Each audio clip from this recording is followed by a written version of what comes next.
प्यारा ॿारो, अॼु मां तव्हांखे पाकिस्तान जे बारे में कुझु दिलचस्प ॻाल्हियूं ॿुधायां थो। हूअं त तव्हां तमामु नंढड़ा आहियो, पर इहो ज़रूरी आहे त तव्हांखे पंहिंजे प्यारे वतन जे बारे में ख़बर हुजे। त प्यारा ॿारो, सभ खां पहिरियां त इहो ॿुधायो त छा तव्हांखे ख़बर आहे त असांजे मुल्क पाकिस्तान जा केतिरा सूबा आहिनि? How many provinces are there in Pakistan? बिल्कुल सही। पाकिस्तान जा 4 सूबा आहिनि।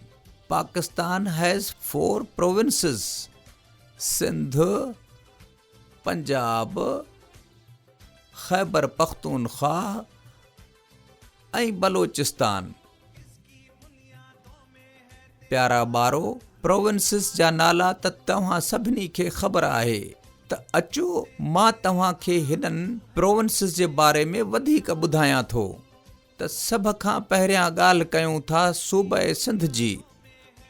ख़बर अथव, सिंध खे मेहराण जी वादी बि चइबो आहे।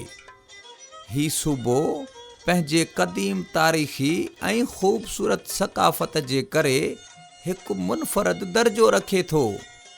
सिंध में तव्हांखे मुअनि जो दड़ो, मकली, अरोड़ ऐं चौकुंडीअ जहिड़ियूं हज़ारें साल पुराणियूं तारीख़ी जायूं मिलंदियूं। त उते तव्हांखे सचल सरमस्त, शहबाज़ कलंदर ऐं शाह लतीफ़ जहिड़नि सूफ़ियुनि जूं मज़ारूं बि नज़र ईंदियूं, जिन जी ज़ियारत जे लाइ माण्हू परे परे खां ईंदा आहिनि। सिंध जे सैर ते जॾहिं बि निकिरो त तव्हांखे केतिरा ई फोर्ट्स यानी क़िला बि नज़र ईंदा, जीअं रनी कोट, कोट ॾिजी, उमरकोट ऐं पकोक फोर्ट ऐं पकोक क़िलो। हर हिक क़िले जी तारीख़ी अहमियत आहे। सिंध जो हुनुर ऐं दस्तकारी त दुनिया में मशहूरु आहे। सिंधी टोपी, अजरक ऐं रली सिंध जा ख़ूबसूरत तोहफ़ा आहिनि। सिंध सिर्फ़ तारीख़ी लिहाज़ खां मालामाल न, पर कराचीअ जहिड़ो जदीद शहर हिन जी गादीअ जो हंधु आहे। थोरो हिननि तस्वीरुनि खे गौर सां ॾिसो। ही कराचीअ जूं कुझु मशहूरु जायूं आहिनि। छा तव्हां हिननि जा नाला ॿुधाए सघो था? क़ाइदे आज़म जी मज़ार, बीच, मोहता पैलेस। हाणे कुझु ॻाल्हि थी वञे 5 दरियानि जे ज़मीन याने पंजाब जी। पंजाब जी सक़ाफ़त ऐं तारीख़ बि वॾी दिलचस्प आहे।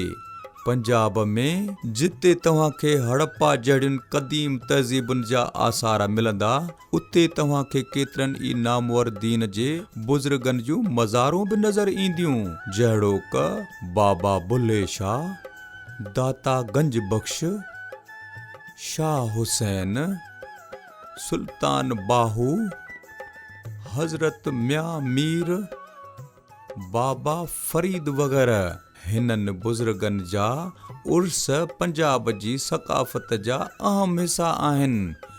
पंजाब जे कल्चर जो ज़िक्र हितां जे लोक दास्तान जे बग़ैर नामुकमिल आहे।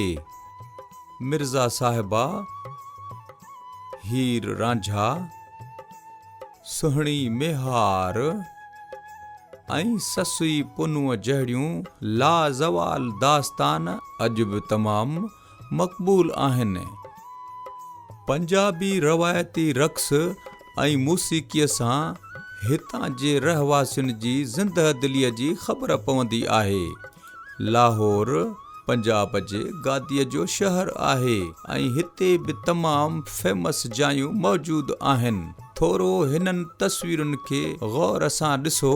ही लाहौर जूं कुझु फेमस जायूं आहिनि। छा तव्हां हिननि जा नाला ॿुधाए सघो था?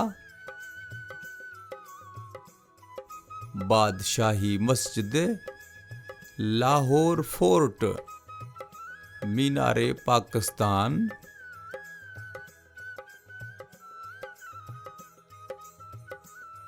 ऐं खैबर पख्तूनख्वा।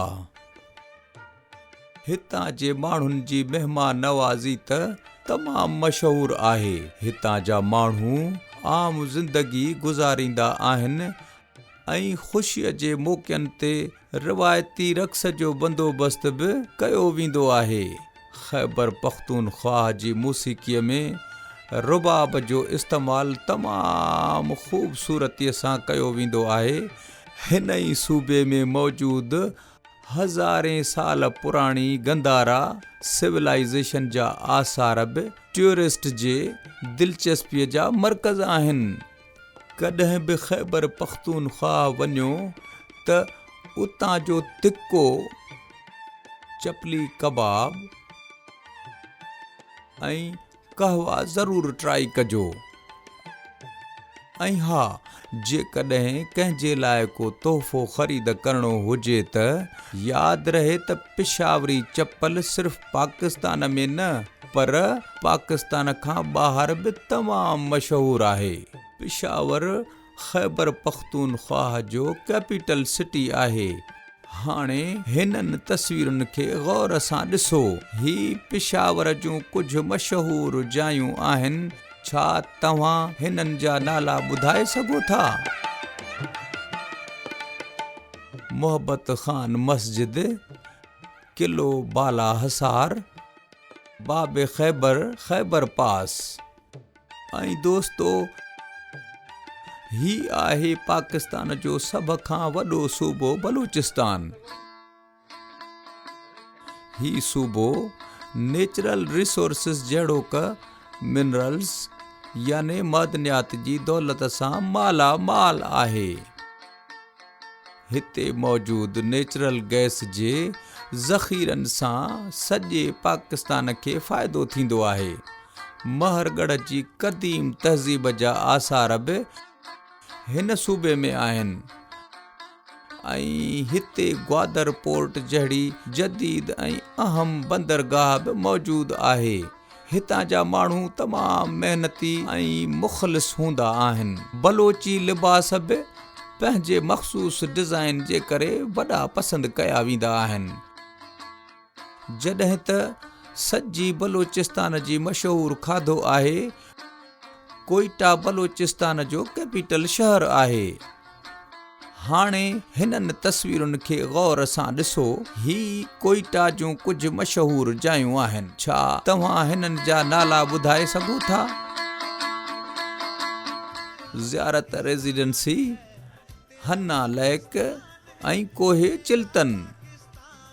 छो न सभई गॾिजी हिकु सक़ाफ़ती मेलो ऑर्गेनाइज़ कयूं जंहिंमें पाकिस्तान जे हर सूबे जी सक़ाफ़त खे डिस्प्ले कयो वञे।